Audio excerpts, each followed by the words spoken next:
Member for Caribou North.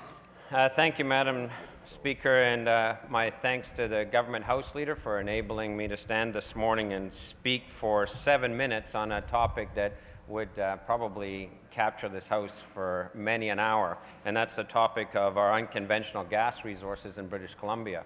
British Columbia has a long history of natural resource exploitation. The original founding of this province was, fir, forests, and fish. The neck of the woods I come from was the gold rush, and if history dictates anything to us, it states that we need to be much more careful in how we use our natural resources.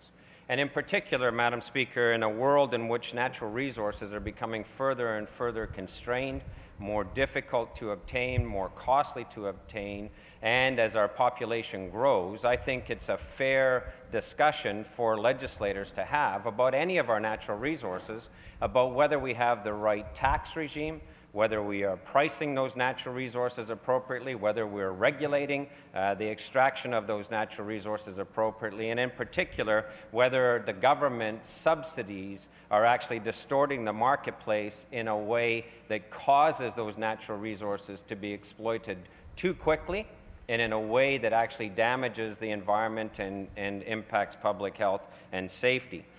And our new Wild West, of course, is what's happening with unconventional gas development in the Peace. And I didn't come up with that term. That term was raised with us when I was on the Finance Committee, and we visited the Peace region 2 years in a row, and that was the phrase that was being used with the Finance Committee, is that the oil and gas development in that area was the new Wild West. And in particular, some of the social issues and the social costs, the housing of the workers and how the communities were bearing the costs and infrastructure. More recently, the question has been asked by the Peace, Environment and Safety Trustees Society. That's a very large group of individuals and organizations from that region, as to what are the health and safety implications. And they've called very specifically on a public inquiry to be held into just that aspect alone, into the health and safety aspects of it. And their main question is, does current government law and policy governing natural gas production wells, facilities, and pipelines adequately protect the public from sour gas and other health hazards? As of today, and that was signed on to by the MLA from the South Peace, who was a former energy minister, signed on to that request. It's been signed on to by Northern Health, and today we still haven't seen if the government's going to take a look at that particular aspect of things.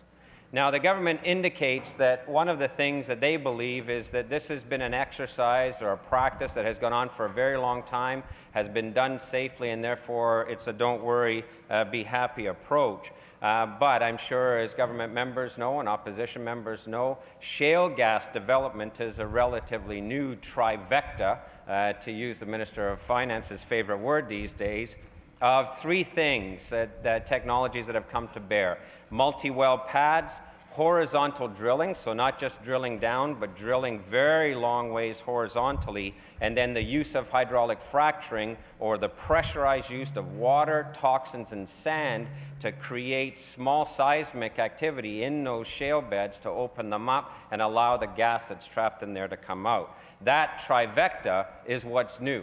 And that trifecta of technologies is what's being brought into question because of the massive amounts of water that's required for this.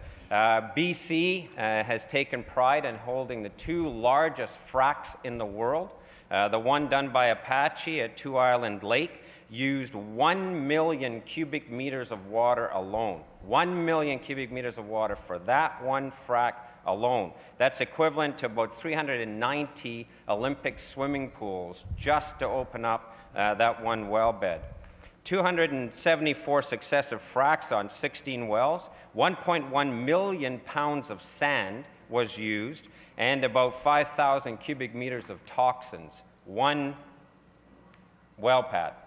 So, Madam Speaker, it's fair for people to be saying, is this the right thing to do? Are there public policy issues about this? Because that one well pad is repeated throughout that entire region and has huge implications. Water use alone, as we have found recently, we have a situation in which there are 2 pipeline withdrawals from the Williston Reservoir before government, and I've asked the questions about that, and we're not quite sure how that's going to be permitted.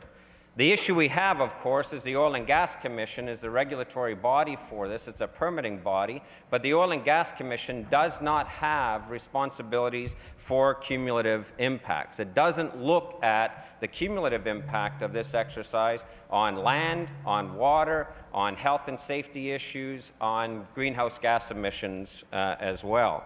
And here's a quote that I thought some of the members might be interested in. It's from the 1986 Ministry of Environment document on the requirements of the Ministry of Environment for management of petroleum activity in northeast British Columbia. It's from the social credit era, and it's talking about cumulative impacts. It says, ideally, strategic planning precedes the sale of petroleum rights. This ensures all parties involved are aware of the concerns and constraints associated with development in an area before development is proposed.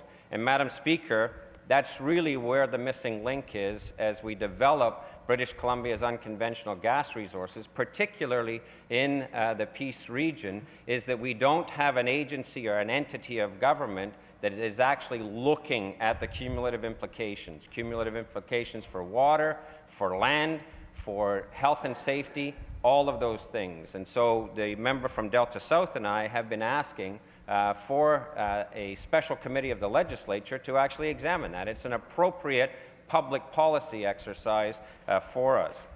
And now the other aspect of this that the government raises is it's natural gas is a green substitute for other sources of energy. One of the things I would reference for the members in this legislature is the Pacific Institute for Climate Solutions, an entity that was designed and funded by this government, which in its recent report asks the question, shale gas and climate targets, can they be reconciled? That's another area, Madam Speaker, that requires a more fulsome study. Thank you, member.